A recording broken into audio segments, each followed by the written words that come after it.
Is that an octopus in your pants, or are you just happy to see me? See what I did there? Go Red Wings! From Octopi Experts Woodward Sports. Oof, tough loss by the Red Wings there. What up, though, everybody? Make sure you smash that like button. We're live here. Woodward Wings. Justin unable to make this one, so I'm going to be riding solo. Appreciate you guys tapping in. And right there, Wingnut, story of the game. Boom.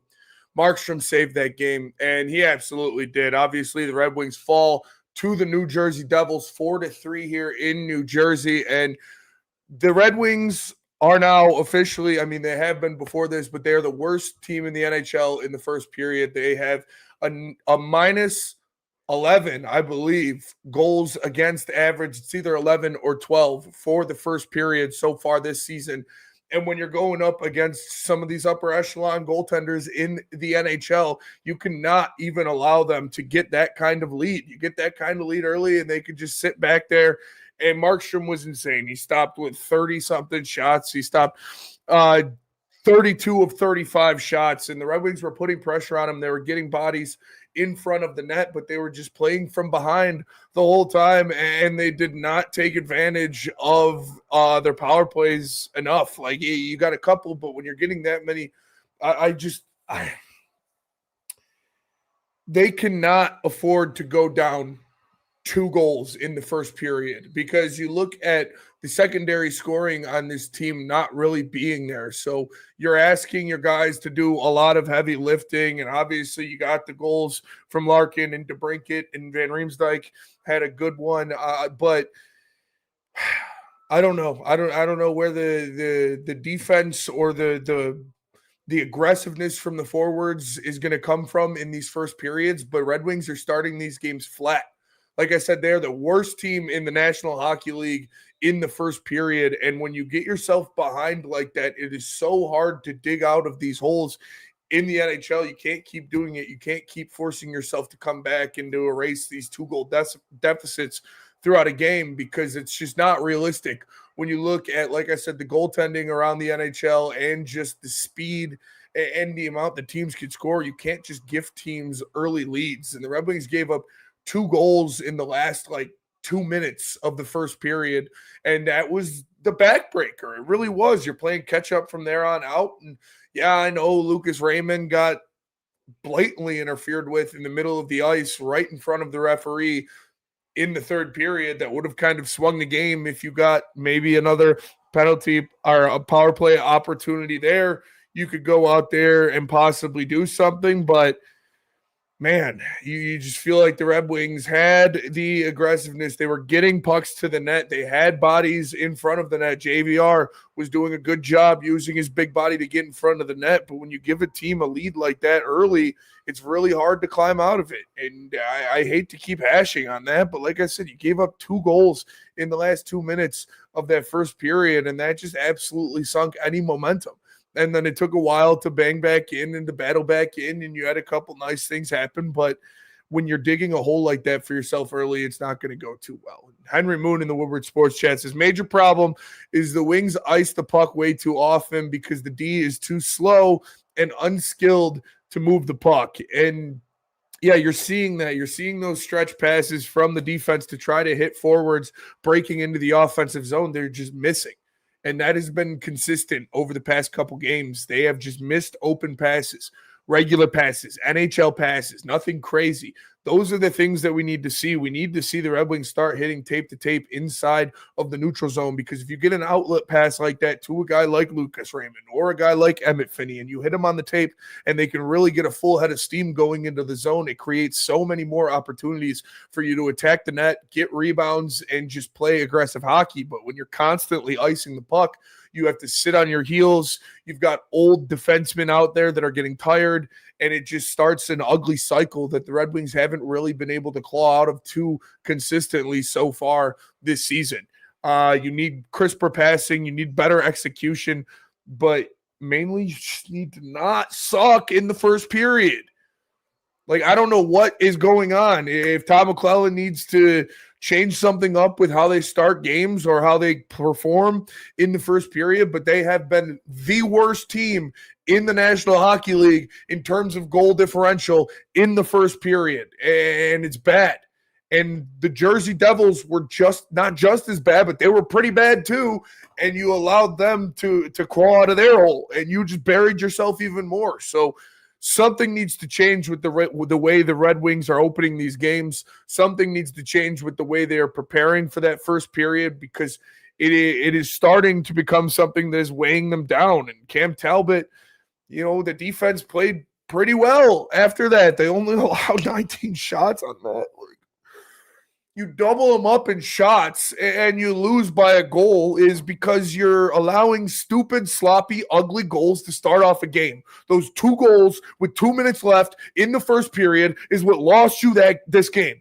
If you play tight, if you don't just loosen up the last 2 minutes of the first period and allow a couple sloppy goals in there, you win this one easily because you were the better team, because you were more aggressive, because you were better in the offensive zone. You won the power. You were getting power plays. You were going out there. You were getting pucks to the net, but you just lost it right there. Right there to start to get end of the 2 minutes. Look at the last 2 minutes, the first period of this game, if you want to see why the Red Wings lost, because it was bad.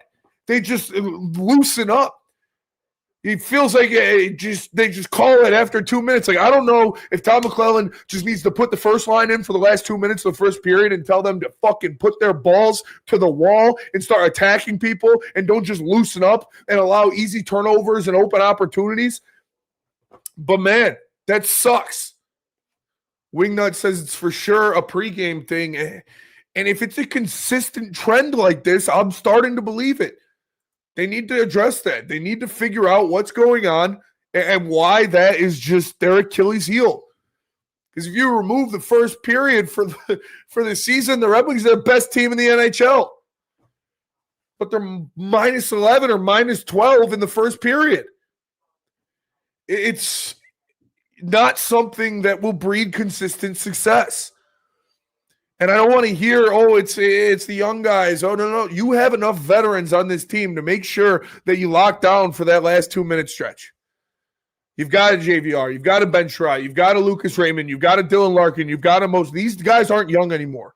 I'm not giving them the excuse. Sure, if it's Finney and Danielson with ASP, Johansson, and whoever out there, and they allow a weak goal, okay, I'll let that one slide. It's a bunch of kids. But the rest of these guys have been in the NHL long enough to know you have to close periods. And you can't just take your foot off the gas because, we only got 2 minutes left. No. You got to keep pushing. Teams in this league are constantly running. They are constantly skating. They are constantly attacking. And if you give them an opportunity to breathe, they'll score a goal. It's too skilled of a league. It's too fast of a league. And it sucks because you played really well for the second and third period. You did. But you got to put a complete 60 minutes together. Yeah, Hamonic is trash. Docker needs more minutes. I totally agree with you, Taylor. I mean, he had a good stretch where he looked playable, but that turnover, I know it's not completely on him. You can't blame Talbot for that. That was just a terrible, terrible turnover right behind the net, leading to a wide open opportunity backdoor. And I don't care if you're Marty Brodeur, you're not making that stop. Hamonic is not good. I agree. I think Bernard Docker should be that guy. We'll see what happens. Hammer looked really bad out there tonight. Yeah, he did. He let in a lot of opportunities, and I don't know what the answer is. I thought JBD has looked pretty good in the opportunities that he's gotten. So he's got to hope that you don't need to play both of them at the same time. You got to hope that Edmondson hopefully can go here pretty soon. Because what are you going to do if he can't? Can't bring up Anton yet. That is still something that's going to hurt, man. The depth of that defensive group for the Red Wings is. I know we thought it was good because it doesn't contain Petrie or Hall anymore, but we're seeing now if Edvinson or God forbid Mo Sider has to miss some time, man, then you've got both Hamonic and JBD out there, and that's too many liabilities in that back end of that defense. So we'll see what happens. It's like the top 6, one guy out, and it's a blow up. Yeah, Tom McClellan has been really quick to change things around, to change lines around. But yeah, you're right. It's the depth of this team still we can't afford to lose. Like if you lose, I hate to say this, but like ASP or Ben Sherratt, okay, you might be able to make up for that. You might be able to if you're losing Edvinson or Mo Sider for an extended period of time, the defense is bottom of the league. Like either one of those guys. Those two guys are the pillars that are carrying and Ben Sherratt's playing well, and ASP has done very well, and I've liked a lot of things that I've seen from him. But if you lose either of those guys on the top, you're asking Mo Sider to go out there and to play 30 minutes, and you just can't really do that to somebody, man. So hopefully Evanson can come back here pretty soon because they're absolutely missing him back there. Raymond was all over the place in this one, man. He was getting 4 shots on net. He was making plays happen, winning puck battles, being aggressive, getting under the shirt of some of these New Jersey players, man. They were not liking what they were getting from Lucas Raymond because he's maturing now. He is like physically maturing, so he's getting bigger, he's getting stronger, he's getting rattier, he's winning more of these puck battles, he's putting himself in good spots in the ice.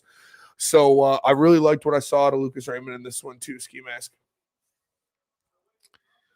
The amount of deflections that go in against, and how many times on New Jersey goals or just prime New Jersey opportunities did we see guys just skating in front of the net with nobody near them? And like if you have Simon Edvinson or Mo Sider or either one of those guys out there, they're probably putting a body on those guys. But Eljo, he gets lost sometimes, and Hamonic's Hamonic, so he's not Justin Hall. So I'm not gonna cast him off. I'm not gonna send him off just yet. But you need Edvinson to get back and to get healthy too. Very soon, hopefully.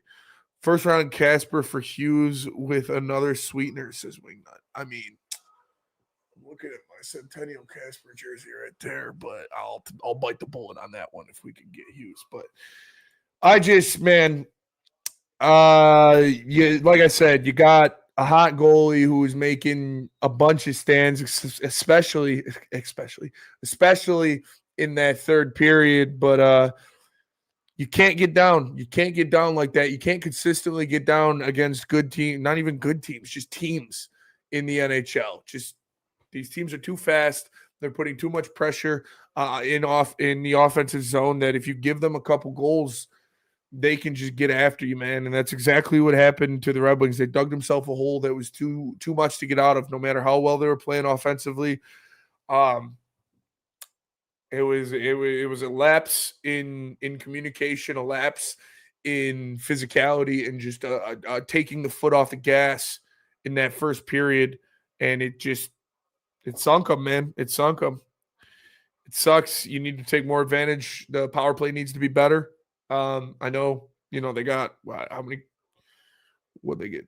1 goal on two or 3 attempts, 1 of 3, I think. I know they were 0 for 2 in the first period. Got to take advantage of opportunities. Can't allow this type of play in the first period. All New Jersey sucks. All they do is hack. Hey, Machiavelli, listen. They might suck, but we allowed them to win that game. The Red Wings, like I said this before, in the second and third period, the Red Wings were obviously the better team. They were more aggressive. They were more physical. They were getting a ton of shots on net. They were playing in front. They were holding a lot of possession in the offensive zone. But when you play 40 minutes in the NHL, doesn't matter if the other team sucks or you think they suck or not, you're probably not going to win that game. And that's what happened. Where was the urgency that we see in the last 3 minutes, the rest of the game? Well, you can't play like that at all times. You'll wear yourselves out. But they definitely were getting pucks on the net. That last, I was really, really surprised that one stayed out there. The last couple minutes of the barrage, Markstrom was making plays. Kane had a good opportunity. I think Mo Sider passed up a couple opportunities to put pucks at the net there in the last minute. Same with Lucas Raymond. I think Lucas Raymond needs to start just shooting. Like you're the best forward on this team. You got to go out there. You're going to have to put some pucks in the back of the net. So in opportunities like that, in situations like that, I'd like to see Razor take a couple more shots. Mo Sider was timid again, kind of deferred to Patrick Kane a few times when he probably should have just put the puck at the net. I don't hate JVR in the net front presence role.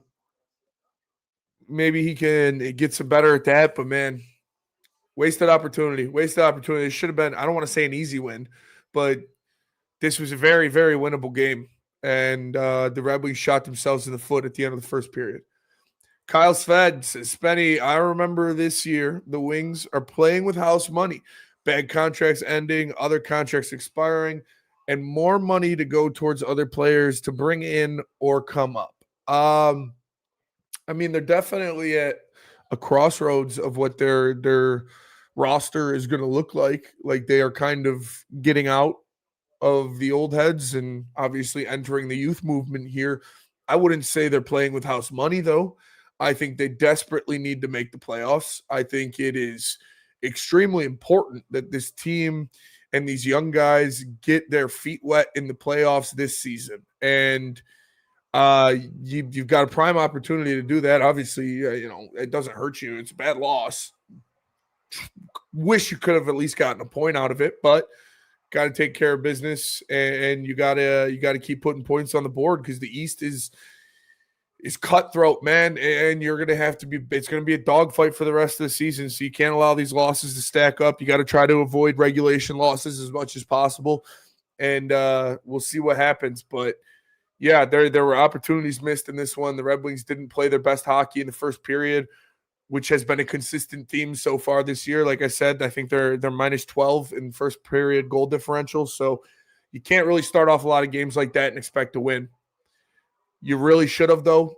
Man, they were getting good bounces. They were getting some good puck battles. They had a lot of opportunities in the second, especially the third period, to put some in there. I again, shout out to Markstrom, man. He was standing on his head in those last 2 minutes, making a lot of acrobatic saves, a lot of open opportunities off of rebounds for prime chances from the goal scorers on this team, for DeBrincat, for Raymond, for Larkin, for Finney, for Kane. They were all in very prime scoring opportunity, but they weren't able to take advantage of it. And they lose this one in regulation. They got in a little scrap at the end. Obviously, the Red Wings very upset with how that ended. Lucas Raymond putting words on the Zebras out there, making sure the stripes hurt him when he wasn't rewarded a penalty, because, man, that was a dirty hit. And I don't know, about intent to injure like they were saying on the broadcast. I wouldn't go that far, but it was definitely a penalty.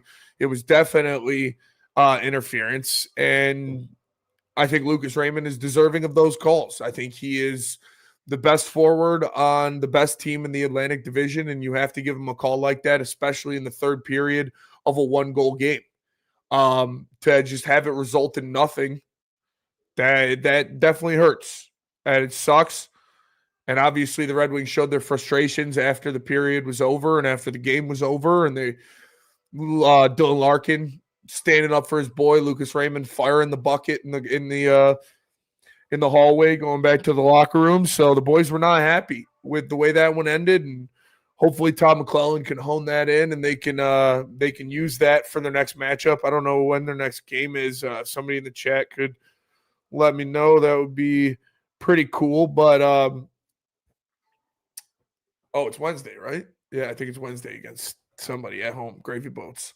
But hopefully they can use that kind of anger, that kind of aggression, that feeling that they were mistreated and disrespected there. Preds on Wednesday. Okay, yeah, Gravy Boat Day. Preds on Wednesday. So, again, winnable game, coming home. In front of your town, you got the Gravy Boats coming out. This is a very winnable game for the Red Wings, so they need to bounce back and Win this one in regulation. Regulation win here would be good. Just need to take care of business. I wouldn't mind seeing Talbot back in the net. We'll see.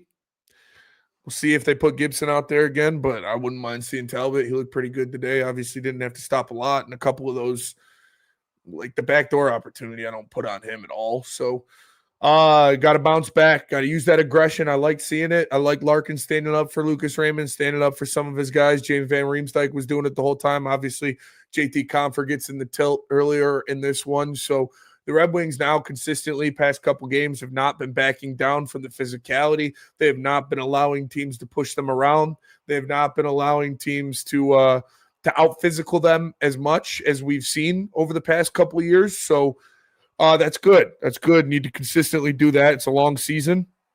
Obviously, still a lot of points to be had. Still a lot that's going to go down in the East, but prime bounce back spot against the Preds in LCA on Wednesday, Gravy Boat Day. Give me an Alex DeBrincat anytime goal. A lot of opportunities. 36 shots, I believe, on net for the Red Wings. 35 shots on net for the Red Wings. So had a lot of opportunities. We're getting a lot of rebounds. Very, very good puck battles behind the net. Just got to use that second and third period as momentum to spring you forward against the Predators. And I need to see the Red Wings get out of that first period against the Predators with a lead. You cannot continue to fall behind. You cannot continue to lose first periods. They need to go out there, use that aggression, use that pissed offness. Alex DeBrincat, I'm sorry. Lucas Raymond anytime goal on Wednesday for sure. Lock that one in. Lucas Raymond, first goal scorer. Lock that one in. He's going to come out here pissed.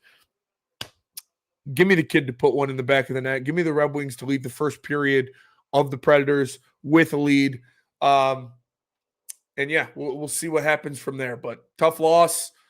Like I said, moral of the story, if you want to see, if you didn't watch the game, if you're doing something else, if you're at work, if you were arguing with the old lady, if you're doing whatever you're doing, putting the turds to bed, listen, go watch the last 2 minutes of the first period, and you'll see exactly why the Red Wings lost this game. Light a fire under Talbs with Gibby. Ooh, I mean, listen, Wingnut, I'd love to say, no, you're crazy. What are you talking about? But with the way Gibson has been performing, we're much closer to this than I'd like to admit, honestly. I think that is a very, very not yet. They're not going to do it yet. I wouldn't expect it to happen here, but I think that's a real possibility, something that could be coming down the pipe. If Gibson goes out there and he shits the bed again, you're definitely going to have to bring up a different option because Cam Talbot's playing well, but he can't go every night. And you need a reliable option back there. And as of right now, John Gibson has not been reliable, to say the least. So obviously,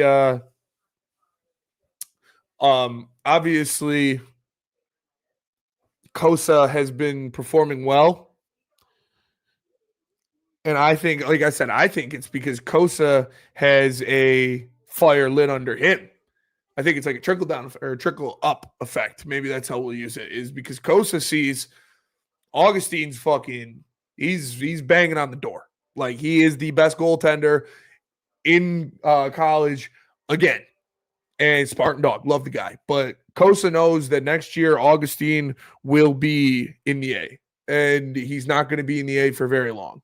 So I think that's why we're seeing the jump in Kosa's game, because he knows that he has to get on this gravy boat before the kids here.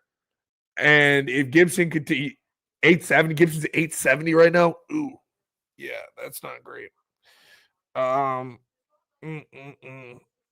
So yeah, if Gibby goes out there and he gets shelled again, maybe you bring Kosa up and you give him some actual time. Maybe you give him give him a week, give him a couple starts, let him go out there, get his feet wet, because he's earned it.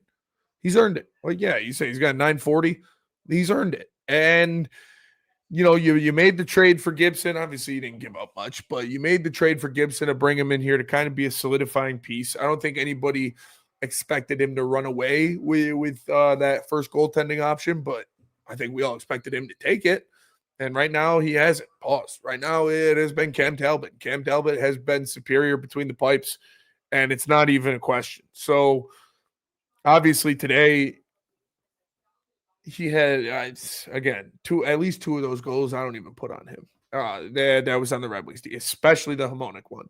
But one of those ones at the end of the first period, too, is you're allowing a guy right at the front of the net, nobody near him, so he can reach all the way out and tip a shot that's 2 feet wide of the goal. I mean, if you're going to let dudes just camp in front of your net with nobody hitting them, no check in the back, no hip to hip, that's what's going to happen. You can't do much for the tender there. Kyle Sved's Spenny, MSU scored a goalie to bring in after Augustine leaves for Grand Rapids. Let's go. Hell yeah. What's his name? But we got Coach Nightingale's got a well-oiled machine in East Lansing. I might have to take a trip to Munn pretty soon. But listen, the Red Wings, it was a tough loss. It was a tough loss because you should have won. And you were the better team. But stupid, sloppy things that caused you to go down. Really, really missing Simon Edvinsson. I forget who said it, but the passing from your defense to try to hit a forward in stride in the neutral zone. Simon Edvinsson is very good at getting the puck up and getting it onto the tape of forwards. So that's something you're missing, let alone with his defensive prowess and just not allowing guys to camp out in front of your net. But hopefully he can come back. I don't know if there's been any update on him or what his situation's looking like, but missing that. Mo Sider played great, but you need more than one defender if you're going to try to win a game in the NHL. Lucas Raymond was all over the place in this one, deserved more points than he had. And he felt disrespected at the end of that one, and I don't blame him because, like I said, you're the best forward on the best team in the Atlantic, and you get those calls. He did not. It was a blatant interference that happened right in front of the stripes. And again, I don't want to blame a blown call because you had plenty of opportunities, and somebody needs to bury one on that last minute and a half frenzy, whether it's Sider or Raymond himself. Raymond had an opportunity to bury a couple there in the last 2 minutes, and he couldn't do it. So sucks, but you kind of just got to suck it up and take it on the chin. McAvelli sucks says they look great in the last 2 periods. Yeah, they did. Like I said, they were obviously the better. They doubled them up in shots. They were out physicaling them. They were winning puck battles. They were getting pucks deep. They were getting rebounds, maintaining possession in the zone. It was a good performance. But again, I hate to just keep harping it. You can't dig yourself a hole like that, man. It's no matter how much you outplay a team.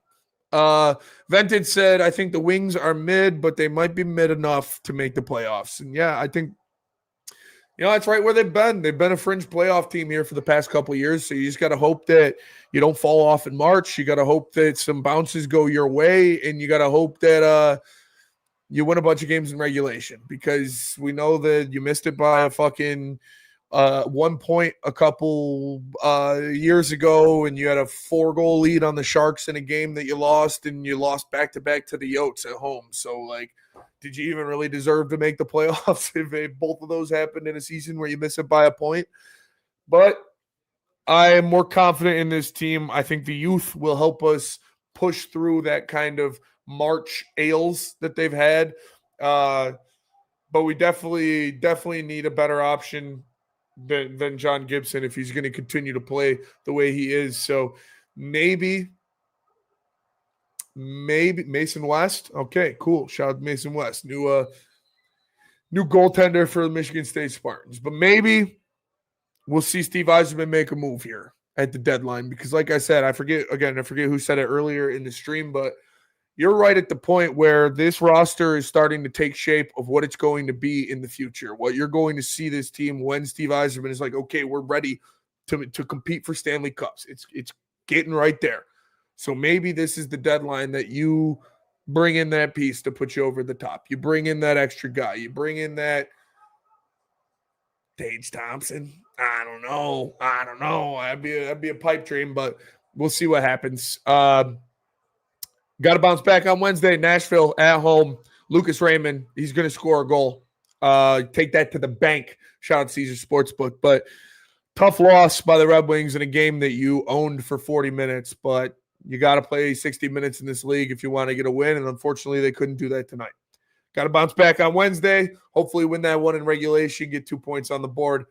That'll do it for me tonight. Appreciate you guys tapping in, sticking with me, hanging out. Hopefully the Red Wings can bounce back. And if we don't talk to you guys after that one on Wednesday, everybody have a great Thanksgiving. Spend it with your families. And I'll see you at the very least tomorrow on BDE and the Woodward Heavyweights. Shout out to the Woodward Sports Network. Make sure you subscribe, follow us on all social media, and share with your friends. I'm Spencer Raxter. This is the Woodward Wings post game. Red Wings fall 4-3 to the New Jersey Devils. We'll see you later. Peace.